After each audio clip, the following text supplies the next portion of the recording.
যে ঠকায় সে অন্য জায়গায় ঠকে, যে কাঁদায় সে অন্য জায়গায় কাঁদে। সবারই বিচার হয়, অপেক্ষা শুধু সঠিক সময়ের। মানুষ তার চাহিদা অনুযায়ী আমাদের ব্যবহার করে, অথচ আমরা মনে করি তারা আমাদের ভালোবাসে। নিজের একান্ত গোপন কথাগুলো নিজের মধ্যেই রাখতে হয়। ভরসার হাতটা যতই বিশ্বস্ত হোক না কেন, স্বার্থে আঘাত লাগলে মানুষ রূপ বদলাতে একটুও সময় নেয় না। জীবনে যত মায়া কমাতে পারবেন ততই ভালো থাকবেন, কারণ যার জীবনে মায়ার পরিমাণ যত বেশি, তার জীবনে কষ্টের পরিমাণ ততটাই বেশি। কেউ ঠকাবে, কেউ মন ভেঙে চলে যাবে, কেউ ভালোবাসা বন্ধ করে দেবে।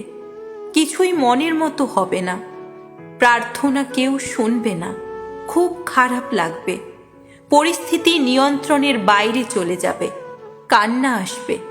তবুও ভেঙে পড়া চলবে না।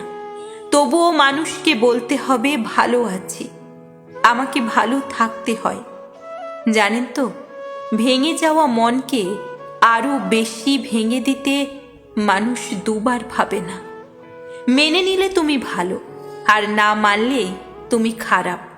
মুখ বুজে সহ্য করলে তুমি ভদ্র, আর মুখের উপর জবাব দিলে তুমি বেয়াদব।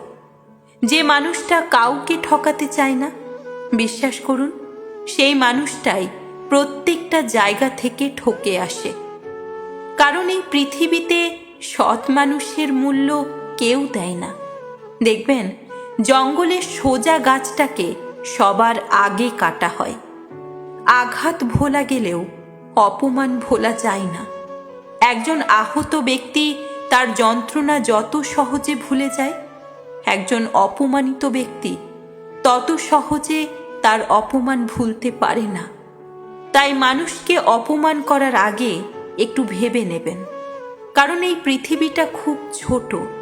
একদিন না একদিন হয়তো সেই মানুষটার কাছেই আপনাকে সাহায্য চাইতে হতে পারে।